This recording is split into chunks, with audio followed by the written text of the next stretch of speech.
akbar, Allahu akbar, Allahu akbar, walillahil hamd. Hadirin rahimani wa rahimakumullah. Tepat di waktu ini, tepat di bulan ini, 15 abad yang lalu kurang lebih setidaknya, terhitung dimundurkan satu hari ke belakang, yaitu di tanggal 9 Dzulhijjah di tahun 632 Masehi, di atas Bukit Kasih Sayang, Jabal Rahmah, dengan ketinggian 200 kaki, sekitar 61 meter, di atas tunggangan unta yang gagah, Rasulullah SAW menyampaikan satu khutbah yang sangat legendaris, khutbah yang kelak akan dikenang sepanjang masa, khutbah yang memberikan pesan-pesan penting, khutbah yang menjadi intisari kehidupan perilaku setiap muslim mukmin dimanapun ia berada, dan sekaligus khutbah yang menandai perpisahan Rasulullah SAW di muka bumi ini dan menyelesaikan tugas kerasulannya dengan sempurna. Hadirin rahimani wa rahimakumullah, khutbah inilah yang intinya setiap tahun sampai kepada kita untuk mengingatkan kehidupan kita, memperbaiki perilaku kita, sehingga dengan itu diharapkan dalam usia berapapun, dalam keadaan apapun, di tempat manapun kita beraktivitas, bila pun kita kemudian wafat dan kembali kepada Allah Subhanahu wa ta'ala, maka kembalilah ia dalam keadaan husnul khatimah, kembali dalam keadaan yang baik, kembali berperilaku yang mulia, meninggalkan sifat salahnya, mengembalikan sifat solehnya. Di dalam bahasa Arab, kebaikan, kesolehan yang muncul setelah salahnya hilang disebut dengan al-birru. Bila ia melekat kepada perilaku orang yang mengerjakannya, pada tubuh yang dikendalikannya, maka disebut dia dengan al-mabrur. Maka orang-orang dari insan beriman yang menunaikan ibadah haji, wukuf di Arafah, mengenang bagaimana pesan-pesan Nabi SAW, kemudian ia praktekkan itu saat ia kembali ke rumahnya setelah menunaikan ibadah hajinya, maka Nabi mengatakan, wal hajjul mabruru laisa lahul jazaa'u illa al-jannah. Dan haji yang berhasil merubah perilaku orang yang menunaikan haji itu menjadi lebih baik, menjadi soleh dan meninggalkan salahnya, maka dengan itulah kemudian ia jaga sampai ia wafat, dan penjagaannya itu akan mengantarkan ia pada pahala tiada yang sepadan kecuali surganya Allah Subhanahu wa ta'ala. Sedangkan bagi orang-orang yang belum atau tidak berhaji, atau bahkan sedang berhaji, maka dianjurkan oleh para ulama untuk mendapatkan sifat mabrur itu, mendapati, merenungi dan mengamalkan kandungan pokok khutbah Nabi SAW yang disampaikan dalam kesempatan khutbah wada' pada tahun 632 Masehi itu.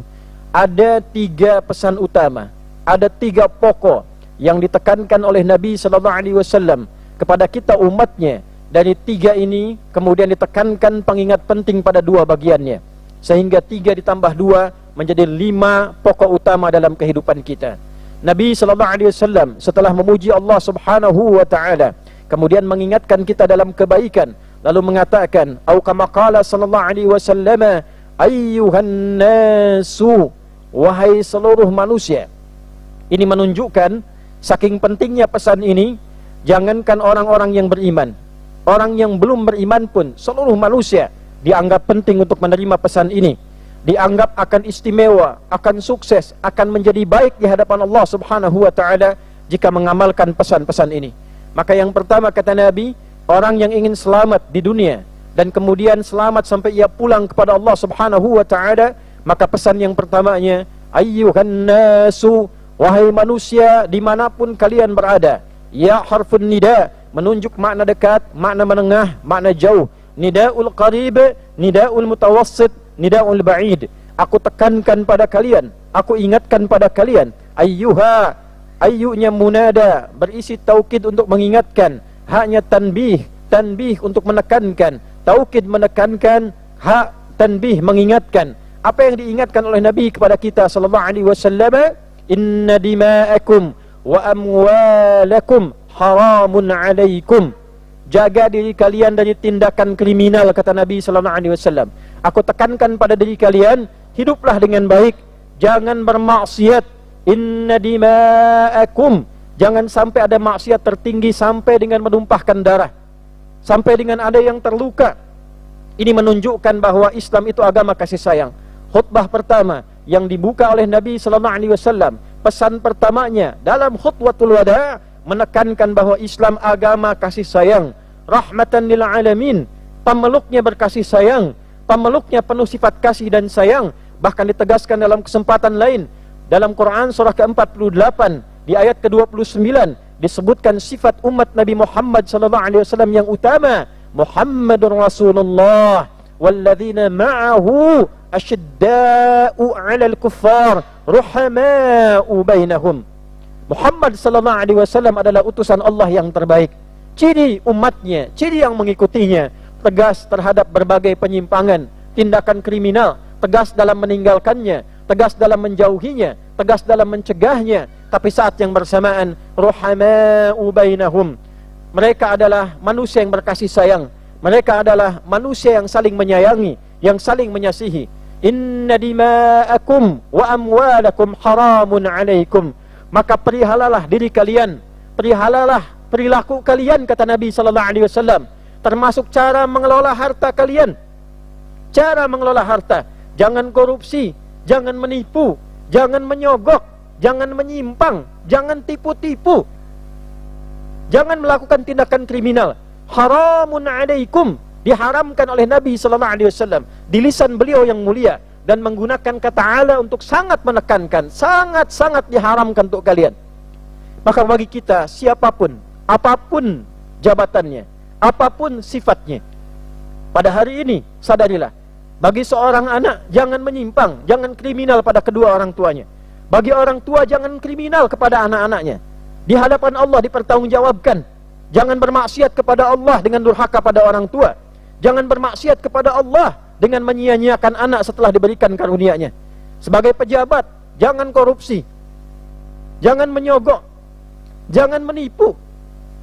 Sebagai orang yang merasa banyak harta, jangan menyimpang dalam harta. Gunakan harta dengan cara yang baik. Jangan berbuat kriminal. Ka hurmati yaumikum hadza wa syahrikum hadza wa fi biladikum hadza ay wa fi baladikum hadza atau kama qala sallallahu alaihi wasallam. Maka keharaman itu ditetapkan, kata Nabi sallallahu alaihi wasallam, seperti haramnya hari ini. Karena itulah kemudian disebut orang yang mengenakannya, mengenakan pakaian ihram, disebut dengan muhrim. Pakaiannya ihram, hukumnya disebut haram. Setelah mengenakan kain ihram, dia merasa, dia dituntun, dia dipedomani untuk meninggalkan segala yang haram. Maka orang yang mengenakan kain ihram, sejatinya dia berjanji kepada Allah untuk meninggalkan segala yang diharamkan oleh Allah dan Rasulnya. Seperti di hari itu dia komitmen, di Arafah hari yang suci, di bulannya bulan yang suci, di negerinya negeri yang suci. Maka dengan kesucian negeri itu, dengan kesucian hari itu, dengan kesucian bulan itu, maka merubah perilaku kita pun menjadi suci, bagian dari tekad kita di hadapan Allah subhanahu wa ta'ala. Artinya, jika ada orang yang sengaja melanggar kesucian pedoman Nabi ini, melakukan tindakan kriminal dengan matanya, lisannya, telinganya, sampai kakinya, dengan hartanya, sama saja ia menodai kehormatan hari yang suci Arafah. Ia menodai kehormatan bulan Dzulhijjah. Dia menodai kehormatan negeri Mekah yang benar-benar dijaga oleh Allah subhanahu wa ta'ala dan Rasulnya sallallahu alaihi wasallam. Ila an talqaw rabbakum, kata Nabi, jagalah itu semua sampai kita wafat, sampai kita kembali berjumpa dengan Allah subhanahu wa ta'ala. Maka kalimat yang terakhir ini, dari pesan yang pertama, hadirin, saudara-saudariku, Nabi menyadarkan kita bahwa satu saat kita akan pulang kembali kepada Allah subhanahu wa ta'ala. Itulah sebabnya kenapa para jemaah haji mengenakan kain yang disebut dengan ihram, yang laki-laki 2 lembar saja, warnanya putih, gambaran dari kafan. Pada hakikatnya itu adalah gambaran kehidupan kita. Walaupun tidak kita kenakan sekarang, kita akan berkafan. Satu saat kita akan katakan labbaik Allahumma labbaik, kami penuhi panggilan-Mu ya Allah. Allah panggil kita pulang, Allah panggil kita kembali. Inna ilaina iyabahum thumma inna alaina hisabahum. Sungguh kalian semua akan kembali kepada kami, kata Allah, dan pasti akan dihisab. Dan dalam hisab itulah jangan sampai kita celaka. Yang pejabat pasti akan kembali kepada Allah. Hindari perbuatan maksiat. Anda sudah kaya, Anda sudah punya kedudukan, dititipkan oleh Allah kedudukan itu untuk mencari amal soleh. Maka carilah amal soleh dengan tangan Anda, dengan tanda tangan Anda, dengan pena Anda, dengan keputusan Anda. Karena kekayaan sudah Anda dapatkan, materi dunia sudah Anda raih, kedudukan sudah Anda dapatkan. Yang belum tentu diraih adalah kedudukan akhirat, jabatan akhirat, bekal akhirat. Maka gunakanlah kedudukan itu untuk mencari ridha Allah subhanahu wa ta'ala. Baik sebagai pemimpin tertinggi, ada yang dipimpin, ditunjuk oleh Allah subhanahu wa ta'ala sebagai presiden, ada yang wakil presiden, ada yang menteri, ada yang gubernur, ada yang kemudian jadi bupati, ada yang wali kota, sampai camat, sampai lurah, sampai kades. Setidaknya titipan dari Allah yang akan dipertanggungjawabkan. Bagi yang merasa kaya, bagi yang disebut dengan crazy rich, bagi yang disebut orang-orang yang luar biasa the have, punya banyak harta. Anda sudah kaya, dunia Anda dapatkan, materi Anda raih, tapi ila antal qaw rabbakum, kata Nabi SAW, jaga perilaku Anda sampai Anda pulang kepada Allah subhanahu wa ta'ala. Nabi mengatakan kita akan pulang. Yang belum kaya itu bekal akhiratnya, yang belum siap itu bekal akhiratnya, yang belum jelas kedudukan akhiratnya. Apakah kekayaan dunia ini akan mengantarkan kita pada keselamatan dan kekayaan akhirat? Maka Nabi SAW menekankan di penutup bagian pesan pertama ini, satalqawna rabbakum wa tus'aluna an a'malikum. Engkau pasti akan bertemu dengan Rabbmu, dan engkau akan ditanya tentang amal-amalmu. Yang pengajar akan ditanya tentang bagaimana tentang pengajarannya. Yang belajar akan ditanya tentang cara belajarnya. Yang pejabat akan ditanya tentang jabatannya. Yang dititipkan harta akan ditanya dengan hartanya. Yang dititipkan ilmu akan ditanya dengan ilmunya. Yang pasti kata Nabi, kalian semua apapun sifatnya pasti akan wafat dan kembali kepada Allah subhanahu wa ta'ala. Ayah akan ditanya tanggung jawab di rumah tangganya. Ibu akan ditanya tentang perawatan anaknya. Duhai perempuan-perempuan, para ibu yang sibuk mencari karir, para ibu yang sibuk mencari tenar, para ibu yang sibuk mencari nilai-nilai ketinggian sosial, pada akhirnya yang ditanya oleh Allah subhanahu wa ta'ala adalah kewajiban pertamanya tentang anak-anaknya dan keadaan di rumah tangganya. Allahu Akbar, Allahu Akbar, Allahu Akbar, walillahil hamd. Yang kedua, hadirin rahimani rahimakumullah, Nabi SAW menekankan kepada kita agar saling menjaga di kehidupan rumah tangga antar pasangan. Istausu fi nisaikum khaira. Pada para pria, para suami, Nabi memberikan wasiat pesan yang tegas, yang teguh, yang singkat, yang padat. Kata Nabi SAW, berperilaku baiklah kepada istrimu, berperilaku baiklah kepada pasanganmu. Maka mafhum mukhalafahnya, pengertian terbaliknya, bagi para istri pun berperilaku baiklah kepada suamimu. Maka hendaknya di kesempatan kali ini tidak akan mungkin bila kita tidak menyadari negara yang kuat, negara yang stabil, masyarakat yang baik akan diawali, dibina dengan keteguhan dan juga ketentraman kebaikan pendidikan di rumah tangganya. Jadi ketika Nabi memberikan penekanan yang kedua pada pendidikan di rumah tangga, ini artinya adalah pendidikan awal yang mengantarkan pada masyarakat yang kuat, negara yang stabil, pemerintahan yang baik, yaitu kebaikan di rumah tangganya. Dan tidak mungkin rumah tangga itu akan baik, anak baik, cucu baik, kalau hubungan suami istrinya tidak baik-baik saja. Maka kenalilah saat ini sebagai seorang suami, apa hak dan kewajiban suami. Jangan-jangan belasan tahun, puluhan tahun menjadi suami, tidak paham tentang tugas pokok suami itu apa. Demikian pula bagi istri, sudah belasan tahun, puluhan tahun berumah tangga, belum mengerti hak dan kewajiban tentang istri yang diberikan, yang ditekankan, yang dibuat, dihadirkan oleh Allah subhanahu wa ta'ala dan dijelaskan oleh Rasulullah SAW. Bahkan dipraktekkan dalam kehidupan beliau.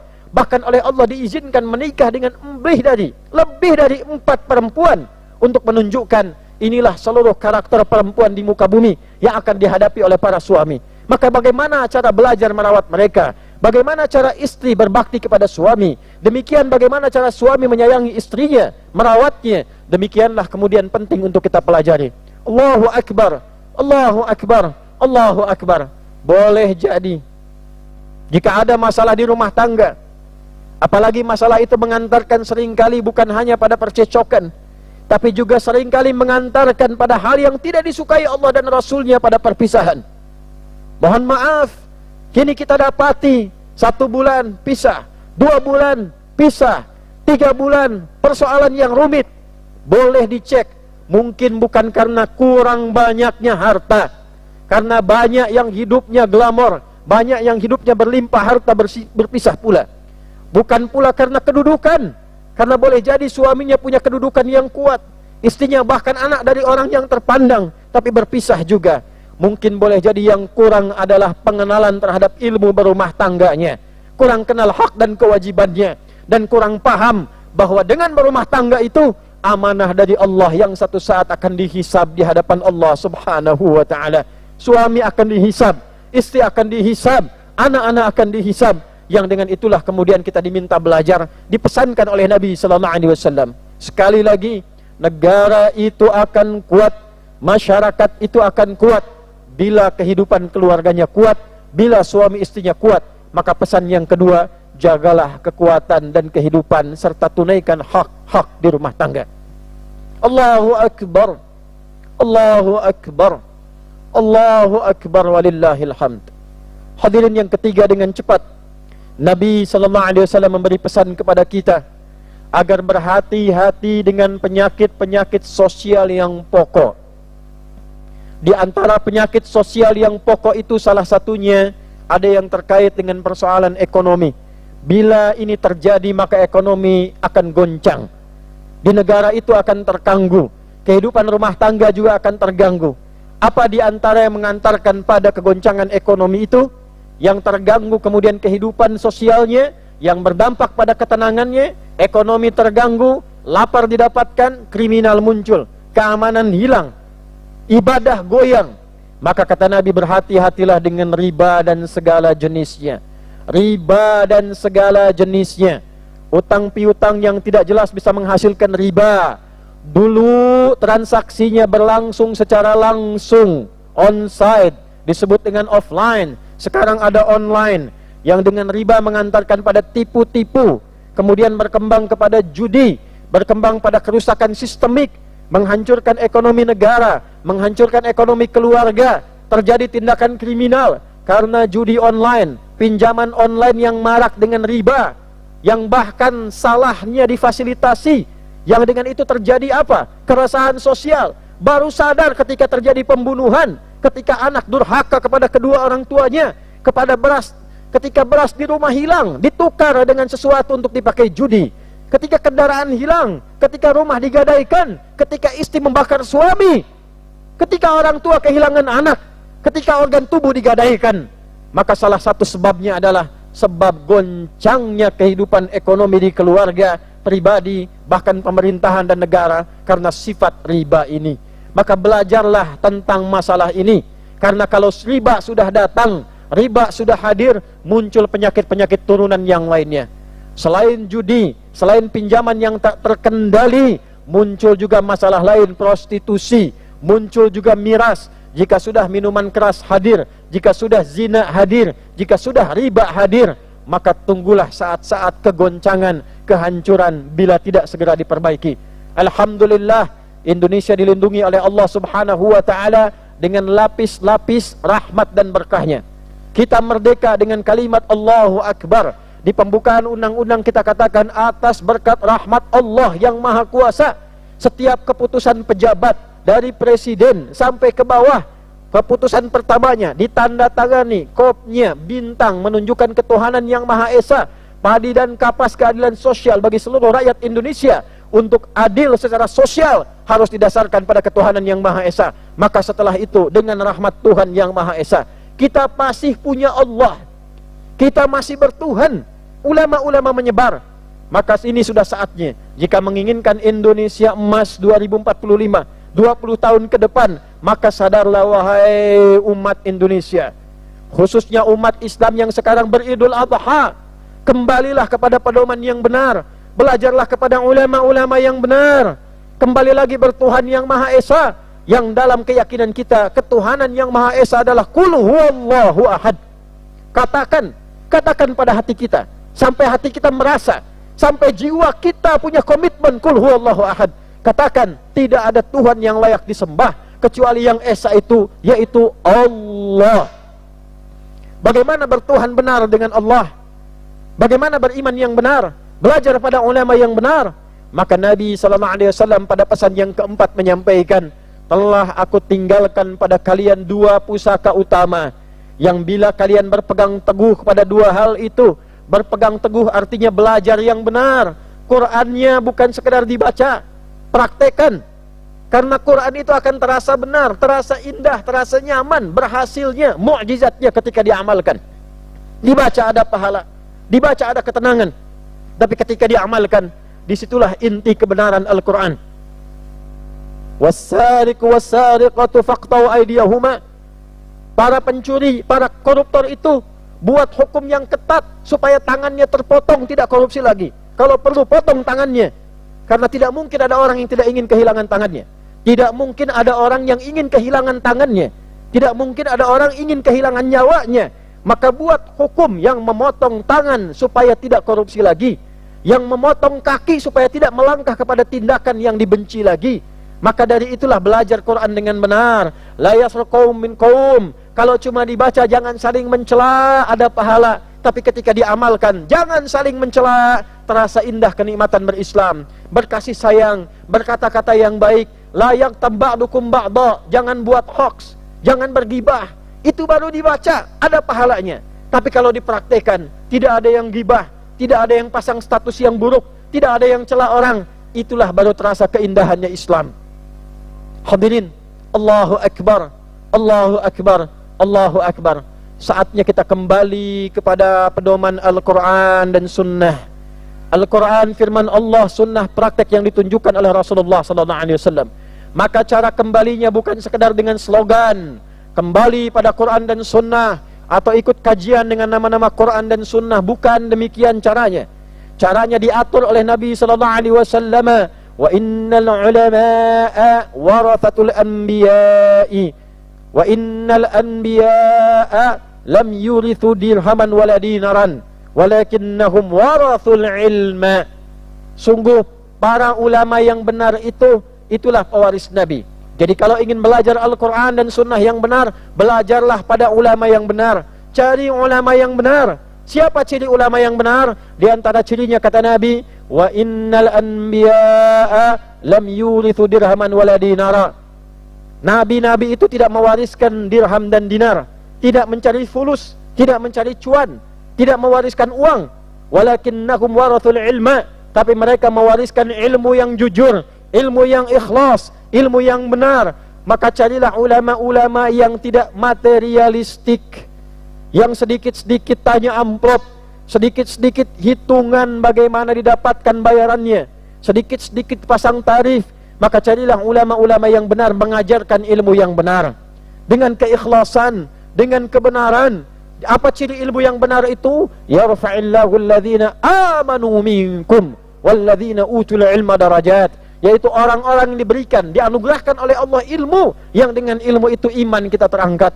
Jadi semakin kenal Allah, semakin dekat dengan Allah, semakin paham kita akan meninggal, semakin tahu kita akan menghadap Allah.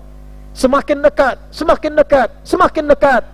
Dekat dalam bahasa Arab disebut dengan qarib, semakin dekat disebut dengan kurban. Maka 1 tahun sekali kita berkurban. Kurban itu secara makna lughawi bukan memotong hewan, bukan potong kambing, potong domba, potong sapi, potong kerbau, potong unta. Bukan. Kurban itu adalah ikhtiar kita, cara kita beribadah sampai kita merasa semakin dekat dengan Allah Subhanahu wa ta'ala. Kita puasa kemarin, puncaknya puasa Arafah, supaya semakin dekat dengan Allah. Yang haji merasa lebih dekat dengan Allah, yang karena dekat itu kita sadar hakikat kebaikan. Kita tahu cara berbenah, kita tahu bagaimana cara kita pulang. Maka itulah yang menghasilkan kesimpulan kenapa orang berhaji, kenapa kita menyembelih hewan. La yanalallaha luhumuha wala dima'uha walakin yanaluhu taqwa minkum. Yang sampai kepada Allah itu bukan darahnya, bukan dagingnya, bukan berapa ton Anda kurbankan, bukan berapa berat, bukan berapa banyak engkau bagikan. Kata Allah, yang sampai kepada Allah, yang diterima oleh Allah adalah takwanya, sifat baiknya, kedekatannya kepada Allah. Surah Al-Hajj di ayat ke-37. Demikian yang haji juga puncaknya. Terakhir ketika di Muna, yang kita sebut dengan Mina, mereka kemudian berkontemplasi, berzikir, merenung. Wadhkurullaha fi ayyamin ma'dudat. Faman ta'ajjala fi yawmaini fala ithma alaih. Wa man ta'akhkhara fala ithma alaih. Liman ittaqa. Silahkan, 2 hari sudah merasa baik, selesai. Belum cukup itu, nafar akhir, hari ketiga, liman ittaqa, sampai engkau merasakan kedekatan kepada Allah yang lebih. Takwamu bertambah. Yang tidak haji meningkat takwa, yang berhaji meningkat takwa. Apa ciri meningkat takwa itu? Merasa lebih dekat dengan Allah. Maka ibadahnya meningkat, ibadah spiritual, salatnya meningkat, baca Qur'annya lebih senang lagi, ibadah sosial, jadi pejabat yang baik, jadi hartawan yang baik, menjadi rakyat yang baik, menjadi guru yang baik, ulama yang baik. Itulah hakikat kurban. Jika ada yang berkurban hari ini, sapinya sekian ton, ditebarkan sekian banyak, tapi tidak membuat dia lebih baik, itu bukan kurban, itu korban. Hanya mengorbankan hewan saja, mengorbankan tenaga banyak orang, mengorbankan uang, mengorbankan fikiran. Apalagi na'udzubillah, thumma na'udzubillah, thumma na'udzubillah. Yang digunakan untuk berkorban itu adalah uang yang haram, uang hasil korupsi, uang hasil tipu-tipu, uang hasil maksiat. Thumma na'udzubillah. Tapi demikian kita doakan, kita bermohon kepada Allah, semoga kita semua diberikan hidayah oleh Allah Subhanahu wa ta'ala di hari ini. Yang belum baik jadi baik, pelaku maksiat taubat, bagaimanapun apapun statusnya, sebelum ajalnya sampai di kerongkongannya. Allahu Akbar, Allahu Akbar, Allahu Akbar. Yang kelima, yang terakhir, Nabi menyampaikan kepada para sahabatnya, yang pada saat itu dihitung oleh para ulama, saat itu tahun 632 Masehi, 142 orang berada di sekitaran Nabi di Jabal Rahmah, mendengarkan kalimat Nabi yang penting ini. Kata Nabi, viralkan ini, viralkan pesan ini. Boleh jadi yang mendengar akan lebih paham dibandingkan dengan yang menyampaikan saat ini. Boleh jadi yang mendengar dari kalian akan lebih mengerti, akan lebih paham, akan lebih serius mengamalkan dibandingkan dengan yang hadir pada saat ini. Hadirin, jagalah pesan ini, bawa ke keluarga, sampaikan. Boleh jadi kalau belum ayah yang hafal Quran, anak-anaknya yang sekarang bisa hafal Quran. Boleh jadi kalau belum ibunya tahu hadis, anak-anak cucunya mungkin mengerti hadis Nabi. Boleh jadi kalau ayatnya masih banyak maksiat, ibunya masih banyak maksiat, mungkin anaknya jadi syafaat di hari kiamat kelak. Sampaikan pesan ini kepada anak-anak, sampaikan pesan ini kepada tetangga kita. Minimal dengan doa, minimal dengan kebaikan. Mungkin mereka yang akan jadi timbangan amal kebaikan kita, yang menguatkan nilai kebaikan kita, yang meruntuhkan amal salah kita, menguatkan amal saleh kita di hadapan Allah Subhanahu wa ta'ala. Allahu Akbar, Allahu Akbar, walillahil hamd. Barakallahu li wa lakum fil Qur'anil azim, wa nafa'ani wa iyyakum bima fihi minal ayati wa dzikril hakim, wa taqabbala minni wa minkum tilawatahu, innahu huwas sami'ul 'alim.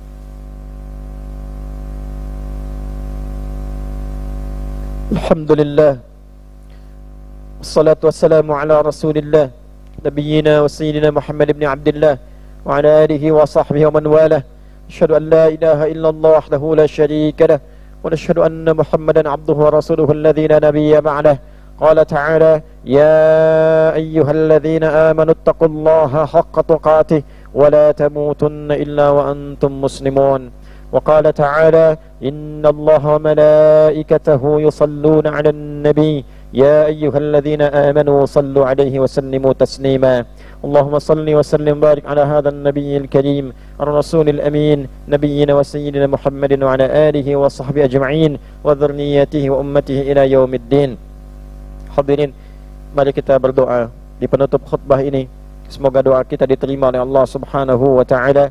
dan merubah perilaku kita menjadi lebih baik, dan disiapkan kita untuk mengarungi kehidupan sampai wafat dalam keadaan husnul khatimah.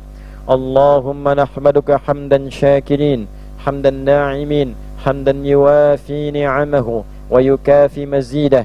Ya Rabbana lakal hamdu wa lakal syukru kama yanbaghi li jalali wajhikal karimi wa li 'azimi sultanik. Allahumma salli wa sallim barik ala habibikal karim rasulikal mustafa al-amin sayyidina Muhammadin wa ala alihi wa sahbihi ajma'in wa dhurriyyatihi wa ummatihi ila yaumiddin. Allahumma inna nas'aluka khaira ma sa'alaka rasulukal mustafa nabiyyuna Muhammad sallallahu alaihi wasallam. Ya Allah, di hari terbaik ini, di bulan yang baik ini, ya Allah, kami bermohon kepadamu ya Arhamar Rahimin, segala kebaikan yang pernah dimintakan, dimohonkan oleh Rasulmu yang terbaik, Nabi kami Nabi Muhammad sallallahu alaihi wasallam. Wa na'udzubika min kulli masta'adza bika anhu rasulukal mustafa nabiyyuna Muhammad sallallahu alaihi wasallam. Dan kami berlindung kepadamu ya Allah dari segenap keburukan yang pernah diperlindungkan oleh Rasulmu Nabi Muhammad sallallahu alaihi wasallam kepadamu ya Arhamar Rahimin. Rabbana la tada' lana fi maqamina hadza wa fi kulli maqamin dhanban illa ghafartah. Ya Allah, jika ada pendosa hadir di tempat ini, maka mohon jangan biarkan ia meninggalkan tempat ini kecuali Engkau telah ampuni dan gugurkan seluruh dosa-dosanya. Wala hamman illa farajtah, jika ada yang tengah merasakan kegelisahan, mohon tenangkan hatinya. Wala dainan illa qadaitah, jika ada yang diliputi utang piutang, mohon ya Allah limpahkan rezeki untuk melunasi utang-utangnya. Wala asiran illa yassartah, jika sampai di hari ini ada yang sedang mengalami kesulitan, mohon ringankan dan hilangkan kesulitannya. Wala maridan illa syafaitah, ya Allah, jika ada di antara kami yang tengah Engkau uji dengan penyakit seberat apapun, ya Allah, angkat dan sembuhkan penyakitnya. Allahumma shfi mardana, Allahumma shfi mardana, Allahumma shfi mardana, ya Allah. Allahumma shfi mardana wa mardal muslimin muslimat fi kulli makan shifaan ajila la yughadiru saqama.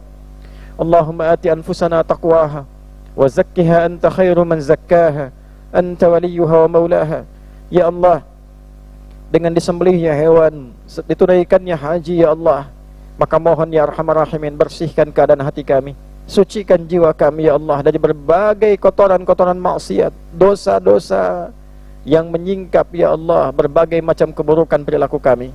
Kembalikan kami kepada kebaikan-kebaikan, bersihkan jiwa kami dalam keadaan fitrahnya ya Allah. Hanya Engkau yang menguasai jiwa kami. Allahumma khfad biladana Indonesia waj'alha baldatan tayyibatan wa anta tardaha. Ya Allah, mohon berkahi negeri kami Indonesia, jaga negeri kami ya Allah, lekatkan dan arahkan pada persatuan, jauhkan dari perpecahan. Ya Allah, Allahumma khfad umara'ana ru'asa'ana waj'alhum udala liyukhaffifu hisabahum yaumil qiyamah. Ya Allah, mohon berikan hidayah, berikan hidayah, berikan hidayah kepada para pemimpin kami di level tertinggi sampai yang terbawah. Jaga mereka ya Allah, kesehatan mereka. Ya Allah, sadarkan mereka untuk berbuat baik yang meringankan hisab mereka di hari kiamat kelak. Wahfad ulama'ana ya Allah waj'alhum mukhlasin lakad-din. Dan mohon jaga para ulama kami ya Allah, ikhlaskan mereka, jadikan mereka ulama yang mencerahkan dan menyatukan. Jauhkan mereka dari ulama-ulama dari sifat-sifat yang materialistik, yang menjerumuskan pada keburukan, yang memecah belah dalam kehidupan. Allahumma ja'al baqiyata hayatina hayatan tayyibah wa akhir wafatina husnal khatimah. Ya Allah, jadikan sisa hidup kami lebih baik dari sebelumnya, dan bila pun kami wafat kapanpun ya Allah, jadikan wafat kami husnul khatimah. Tawaffana muslimin wa khafif lisanana liqawli linaqula kalimat at-tauhid la ilaha illallah Muhammadur Rasulullah. Ya Allah, wafatkan kami kelak dalam keadaan muslim, dengan lisan yang ringan untuk mengucap kalimat tauhid dalam sakaratul maut, la ilaha illallah Muhammadur Rasulullah. Wajib kalimatana biqaulika ya ayyatuhan nafsul mutmainnah irji'i ila rabbika radiyatan mardiyah fadkhuli fi ibadi wadkhuli jannati. Dan mohon jawab kelak ya Allah, jawab kelak ya Allah, jawab kelak kalimat kami dengan panggilanmu yang indah. Hei jiwa-jiwa yang tenang, cepat pulang kepada Rabbu. Aku ridha dengan amalmu, engkau pun akan ridha dengan pemberianku. Masuk dalam golongan hambaku, lihat sini telah aku siapkan surga untukmu. Allahumma ya Arhamar Rahimin, tumna ilaika taubatan nasuha wahdi kullal asat liyatubu ilaika ya Arhamar Rahimin. Ya Allah, kami bertobat di hari ini ya Allah dari segala dosa kepadamu ya Allah, taubat nasuha. Dan mohon ya Allah, berikan hidayah pada kerabat kami, teman kami, saudara kami. Ya Allah, berikan hidayah Islam bagi yang belum berislam. Berikan hidayah taubat bagi pelaku maksiat siapapun ya Allah, dengan rahmat-Mu. Engkau yang maha pengasih, maha penyayang. Berikan hidayah di hari ini pada pelaku maksiat ya Allah, untuk bertobat sebelum wafat. Berikan hidayah pada kami ya Allah, untuk bertobat sebelum wafat ya Arhamar Rahimin. Allahumma ashtaqna bi Rasulillah, Allahumma ashtaqna bi Rasulillah, Allahumma ashtaqna bi Rasulillah. Allahumma ghris fi qulubina ya Allah imanan sadiqan wa hubban sadiqan laka wa li rasulika sayyidina Muhammad sallallahu alaihi wasallam. Ya Allah, kami rindu denganmu, kami rindu dengan Rasulullah sallallahu alaihi wasallam. Ya Allah, perbaiki iman kami, jadikan iman kami iman yang benar, agar siap mencintaimu dan mencintai Rasulmu sallallahu alaihi wasallam. Dan mohon ya Allah, pertemukan kami dengan Rasulullah sallallahu alaihi wasallam.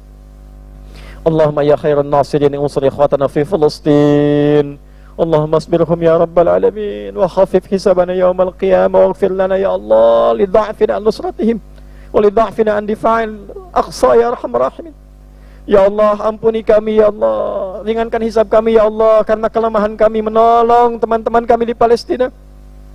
Dengan kuasa-Mu, dengan keagungan-Mu ya Allah, berikan pertolongan pada saudara-saudari kami di Palestina. Berikan penjagaan terbaik bagi Aqsa, dan berikan kami kemampuan ya Allah, dengan segenap daya upaya kami yang terbaik yang kami lakukan untuk selalu menjaga Aqsa.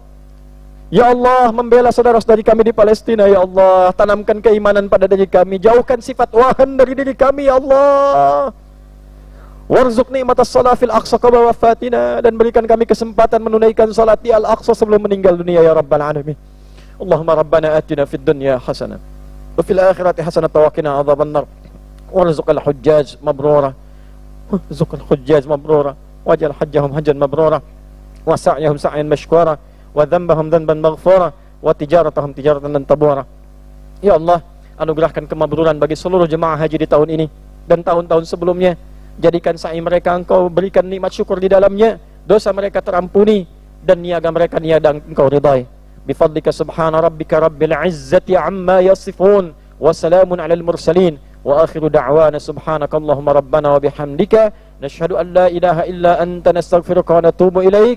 Wa sallallahu ala sayyidina Muhammad wa ala alihi wa sahbihi ajma'in. Ashhadu wa qad balagtu, ashhadu wa qad balagtu ya rabbal alamin, ashhadu wa qad balagtu. Walhamdulillahi rabbil alamin. Thumma assalamu alaikum warahmatullahi wabarakatuh.